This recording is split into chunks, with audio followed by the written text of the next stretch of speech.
Ну, летом я собираюсь поехать на Иссык-Куль, несмотря на все трудности, несмотря на такое тяжелое положение. Отдых – это святое. Знаете, в общем-то, я как безработная сейчас, поэтому у меня, в общем-то, планы искать работу, да устраиваться, наверное. Хотели бы вот горы, говорят, Стрельникова там это кумыс там организовали. И для здоровья хорошо. Хотела бы съездить туда на недельку. У меня есть родственники в России, может быть, к ним. Ну, вот так вот. Но на Иссык-Куль уже каждый год ехать, это вот так уже надоедает. Да не знаю, может быть, даже без отпуска обойдусь.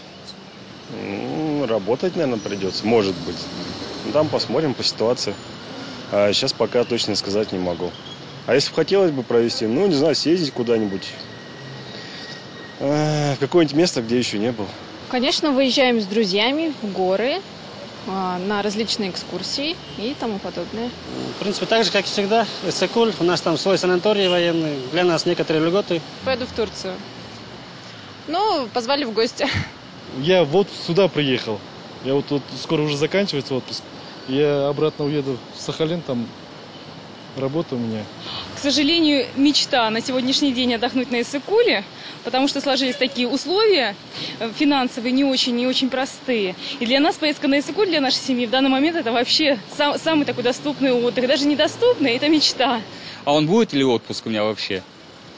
Я даже о нем и не думаю. Отпуска сейчас вообще не будет.